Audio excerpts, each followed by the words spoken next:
Hello everybody. So today I want to briefly discuss solar stocks. I've had a few people ask me about JinKO Solar that reported their earnings yesterday, and First Solar just reported their earnings as well. So it will be an opportunity for me to cover a little bit of both. But you probably already know what I'm going to say. If you're used to the channel, you probably already know what I'm going to say, which is I much prefer Enphase, and I believe solar panels are a commodity.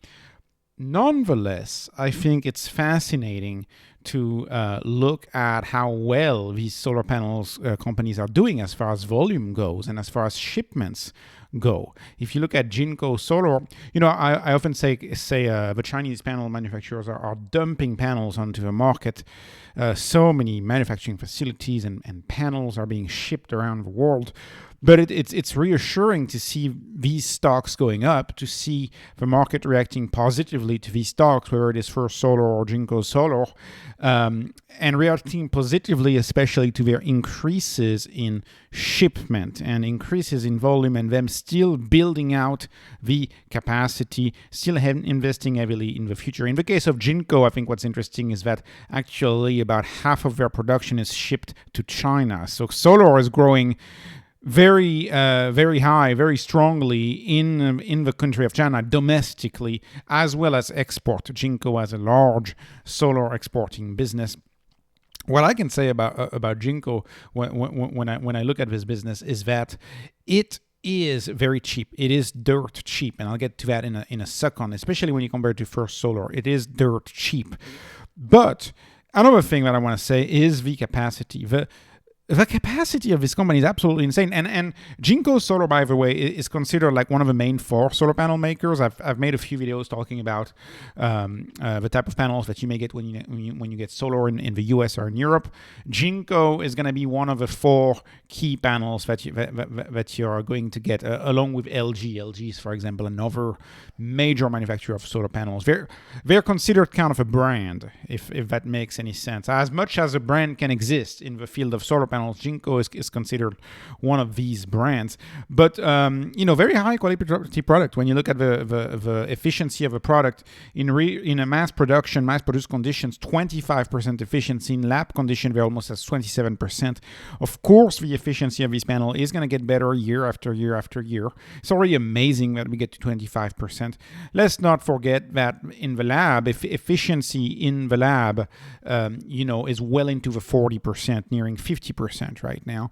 And these panels, we get better at making solar panels every year. So it wouldn't surprise me to see the efficiency of solar panels keep going up for the next 10 years. And since solar panels are most often priced by watts, what that would translate into is a continued decrease in the price per watt for solar panels. But look at the capacity.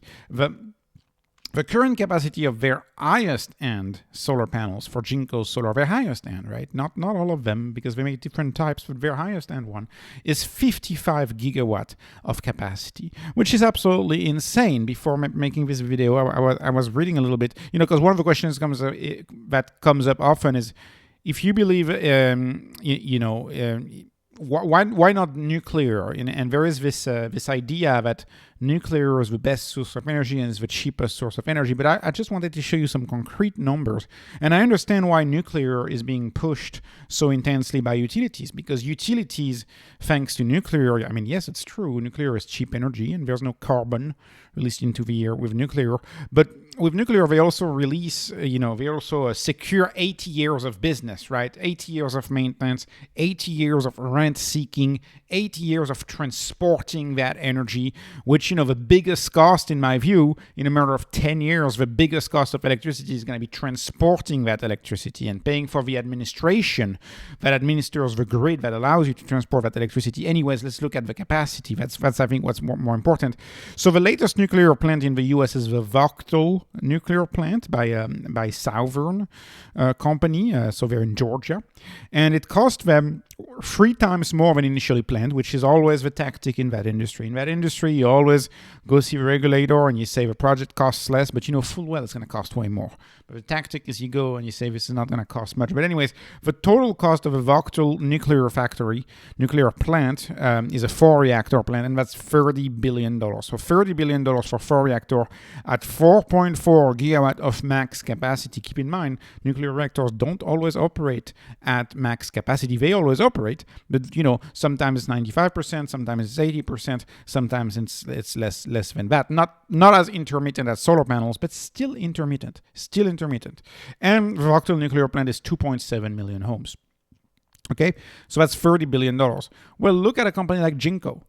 JinKO is producing 52 gigawatt of installed capacity at optimal sun conditions. So for optimal sun conditions, they're producing 52 gigawatt a year, and that's one of 4 big manufacturers of solar panels. 1 out of 4, right? So 52 gigawatt versus 4.4 for the whole plant, and this is decentralized, right? This is gonna be installed in a decentralized way. You don't need to pay for transportation.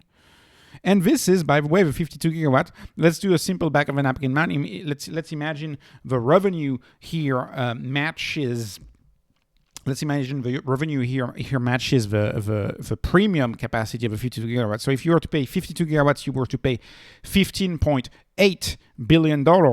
That would be dirt cheap. That would be dirt cheap compared to paying $30 billion for 4.4. You're paying $30 billion for 4.4 or $15 billion, right, for 52 gigawatts. Like, that's not even comparable. And yes, you need a battery for at night. You know, you need a battery to save the power at night, but really, that's not that expensive. That's going to be cheaper and cheaper and cheaper to do that. And Tesla is building these factories, right? And also, note that the number 1 user of electricity is households, right? It's not industry. Industry is a big user of electricity, but households are the number 1 users of electricity. Individual homes, the number 1 user of electricity. And at night is when the least amount of electricity is needed, right? We use way less electricity at night. So it's easy for anti-solar folks to take edge cases like, you know, Texas houses that are heated with electricity during a winter freeze. It's very easy to take that edge case. But to me, these are issues that will more than be resolved. And that's why when I look at a company like JinKO, increasing capacity, producing that capacity for dirt cheap, I get so confident about the future of the sector, the future of the nuclear sector. And by the way, they want to do even more. JinKO expects to ship between 70 and 75 gigawatts. So think in terms of nuclear reactor, right? 70 to 75 nuclear reactors is what we are shipping in terms of module capacity, right? 60% of them are going to be their high-end product, and they have over product, right? They're hoping their business plan 85 gigawatt, 19 gigawatt, and 110 gigawatts of products. Anyways, I'm not sure I'm looking at the breakdown correctly here, but this is insane. This is like a lot of power. This is the thesis that Chinese manufacturers are dumping solar panels on the world, just like they did steel, and they did steel in the 2015, right? Like 2009, 2010 to 2015. What they did to steel, they are doing to solar, and it is a Chinese way of doing business, and this is why I believe in solar. You know, it's very reassuring to see those increases planned for these companies that make solar panels, even though I don't invest in them directly. Let's look at First Solar. So first of all, First Solar is so expensive. I do not understand how First Solar is expensive, and I took the liberty also of giving you, the long-term returns. I think it's important to look at the long-term returns. So this is as far back as my total return calculator goes. So it goes back to 2010 for these two companies. So when you compare JinKO Solar to First Solar, as far as back as you can until 2020, you can see JinKO returns 7% a year, First Solar not even 1% a year. And why is that? Well, it's my belief that these are a commodity. I don't think you can differentiate solar panels as much as you can differentiate systems to operate your house. Systems to operate your house, the app that you use every day to track your solar panels, to look at how nicely your house is doing, the production, to resell electricity to the grid. That app is easy to differentiate, and it's unique, and that's why I believe in Enphase. But when I look at First Solar, and when I see this, I don't think they're able to earn a premium price.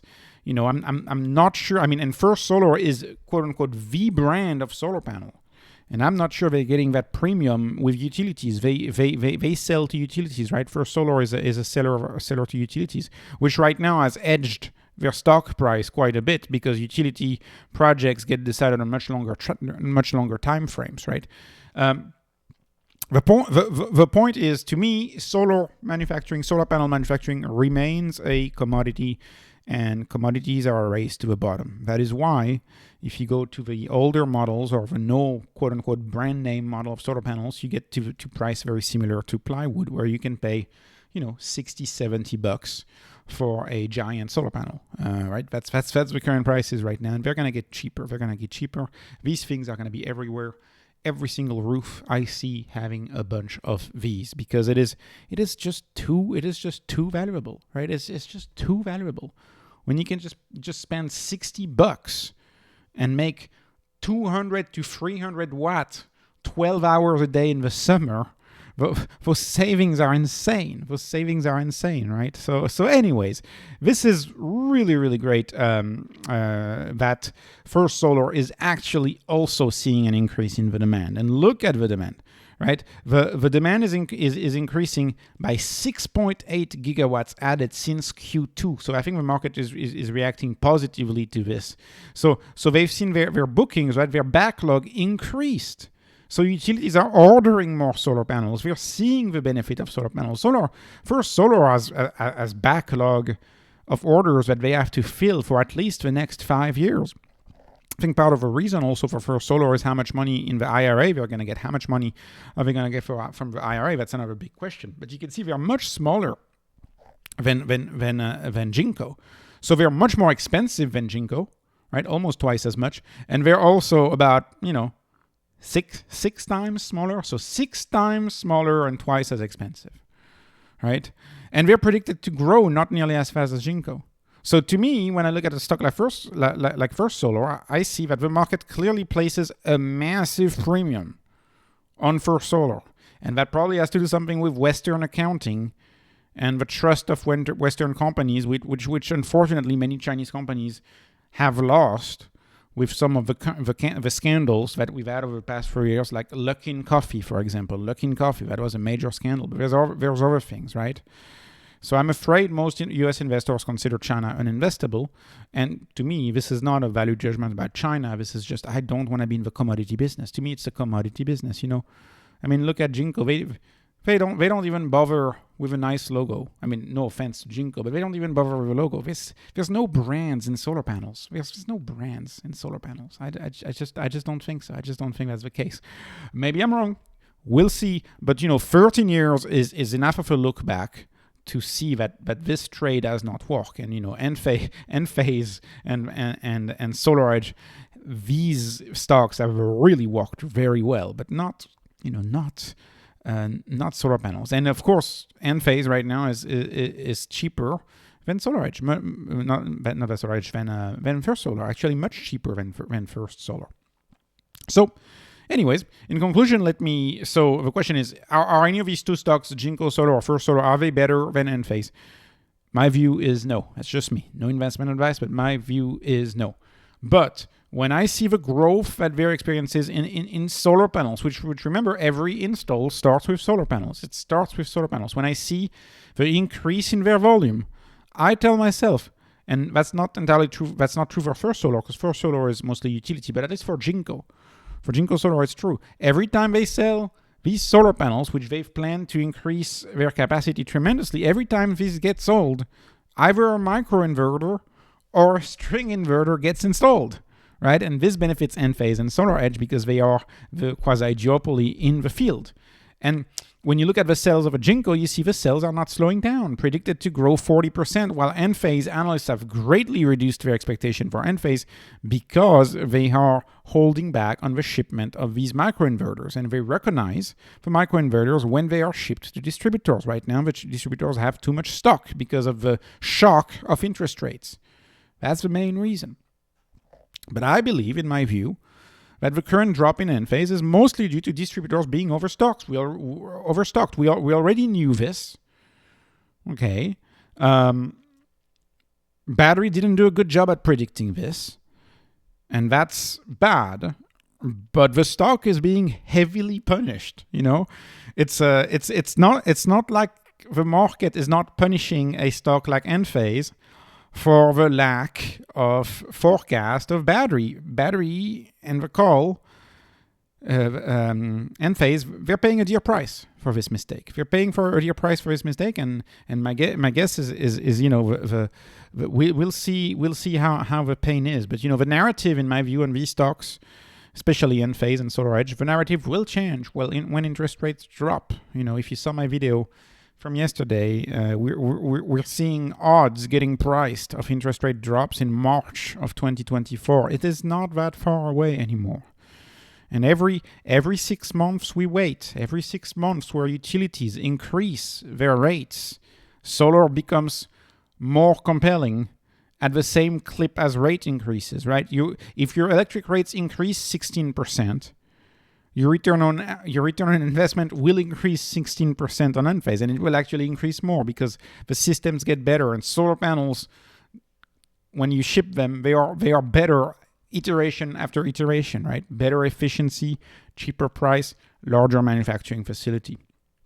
And if we get back to halfway for a stock like Enphase by 2024, I will be very happy with owning that stock. And either way, solar is a long-term story, you know. It's a 2030 story in my view, and beyond, and anything I own in solar is a hold for until past 2030. So I view the stock Enphase as still, if you can withstand a Chinese stock, and if you're into Chinese stock, JinKO looks very cheap. JinKO looks very cheap if you can withstand a Chinese stock. Anyways, that's all I have to say for this video. Thank you so much for watching. This was not investment advice, just entertainment. I appreciate your likes. Please like the video. It helps me out, helps me reach more people. I appreciate your subscriptions to my channel as well. Thank you for watching, and have a wonderful day.